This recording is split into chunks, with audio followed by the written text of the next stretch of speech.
रामकृष्ण हरी माऊली. रामकृष्ण हरी माऊली. जत्रा झाली आमच्या गावची आणि सगळे पाहुणे पण गेले, दीदी दादा पण गेले आणि आता 4-5 दिवस झालं रानातच आले नव्हते. मग आज रानात आले. गवत काढायचं आहे पेरूमधलं. तर गवत किती आलंय चला बघूया. चला मग बघूया. गौरी बघा माझ्या पुढे चालते आणि 4-5 दिवसातनं मी आज रानात आले. गावची यात्रा वगैरे सगळं झालं आता. आणि इकडं माझ्या आजीची मका खुरपायला चालू आहे बघा. आजी आजोबा आहेत रानात, त्यांची पण मका मोठी झाली आहे, ऊस पण मोठा झालाय. आणि इकडं बघा आपलं रान आहे. आता चाललोय आम्ही पेरूच्या बागेत. आणि बघा पेरूच्या बागेत आलोय आणि 4-5 दिवस झालं कसलंच पेरूतलं गवत काढलेलं नाही. आणि गवत किती आलंय बघा. जे गवत आम्ही अगोदर काढलं होतं त्या लाईनी कशा आहेत. आणि हे बघा गवताची लाईन, किती गवत मोठं झालंय. आता लवकर लवकर हे काढून घ्यावं लागतंय, नाही जर काढलं तर ही जास्त परत मोठं होतंय आणि परत काढायला खूप त्रास होतोय. आता गवत काढायचं. ऊन पण पडलंय पण वारं सुटलंय त्याच्यामुळे ऊन जाणवणार नाही. ही बघा माठाची भाजी आहे. माठाची भाजी वेगळी आणि तांदूळशाची वेगळी असते. ही माठाची आहे. जेव्हा आम्ही गवत काढत होतो लहान लहान भाजी होती तेव्हा आम्ही ठेवली होती ही. आणि आता बघा ती खायला आली, मोठी झाली भाजी, एवढी झाली. जिथं जिथं आम्हाला दिसते तिथं तिथं आम्ही ठेवली होती ही भाजी. आता मला काढायचं आहे. ही लाईन घेऊन जायची आहे बघा. आमची गौरी आहे समोर आणि इथं मी गवतामध्ये पाण्याची बॉटल पण ठेवली आहे. तहान लागल्यावर गौरीला पाणी लागतंय म्हणून येताना पाण्याची बॉटल भरून घेऊन आली होती मी. आणि आता मी पेरूच्या बागेत आले बघा. छान वारं सुटलंय आणि ह्या वाऱ्यामध्ये आता मला गवत काढायचं आहे. मी आणि गौरी आहे, पप्पा गुरांच्या गोट्यात आहेत. तोपर्यंत आम्ही पुढे आलोय आणि आता आम्ही गवत काढायला चालू करणार आहे. बघा गवत मोठं झालंय आणि हे गवत आता मी बाजूला ठेवणार आहे एका जागेला गोळा करून. आमच्या शेळ्या खात्यात हे हिरवं हिरवं गवत. आणि हे मी माझं खुरपायचं झाल्यानंतर, गवत काढायचं झाल्यानंतर आमच्या शेळ्यांना घेऊन जाणार आहे.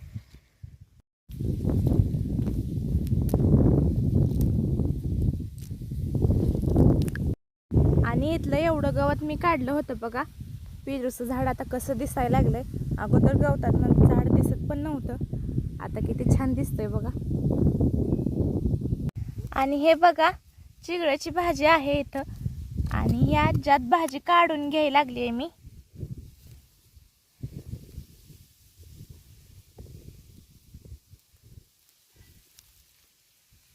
ही पण भाजी खाण्यासाठी खरंच खूप छान लागते बघा. मोठी झाली, आधी छोटी होती.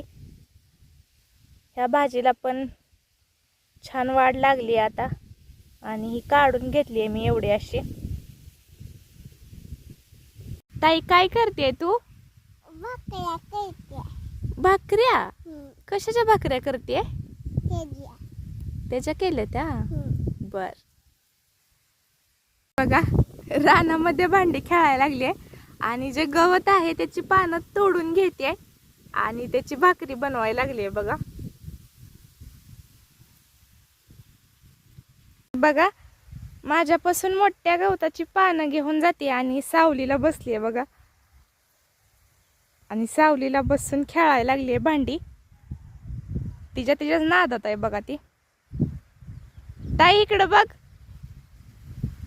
काय केलंय तू? भाकरी केल्या त्या? ताईच्या आमच्या भांडी खेळून झाली होती बघा. आणि मला गवत काढू लागाय आली. कशी गवत काढते बघा.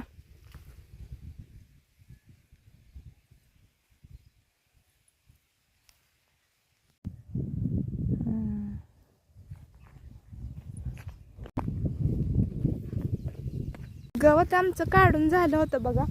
आणि पप्पा गवत मागणं शेळ्यांना घेऊन यायला लागलं तर मी आणि गौरी पुढं चाललो होतो. आणि पप्पानं बघा गवत आहे हिरवं तिथं शेळीला बांधलं होतं बघा. मोठं दावं लावलंय आणि बांधलंय तिला. बघा कशी खाते ती.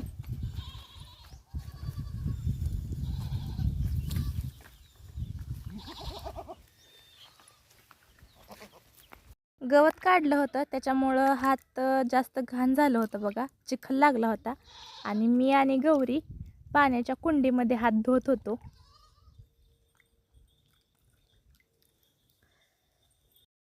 कुंडीमध्ये हात व्यवस्थित धुतला आम्ही आणि बघा आंब्याच्या झाडाकडे आलो आहे. आम्हाला कैरी काढायची होती आणि आतून आंब्याचं झाड कसं दिसतंय बघा. कैऱ्या पण खूप लागल्यात आंब्याच्या झाडाला आणि एक कैरी खाली होती बघा, माझ्या हाताला येत होती आणि तीच काढायला लागले मी. आतमध्ये कोय पण तयार झाले, पण हा आंबा खूप मोठा होतोय आणि खूप गोड पण लागतोय हा. आणि एक कैरी मी गौरीच्या हातामध्ये आधीच काढून दिली होती आणि मी एक काढली आणि कैरी घेऊन आम्ही घरी येणार आहे. बघा अशा 2 कैऱ्या काढल्यात आम्ही आणि कैरीचा वास इतका छान येत होता ना, रानामध्येच कैरी खाऊ वाटत होती.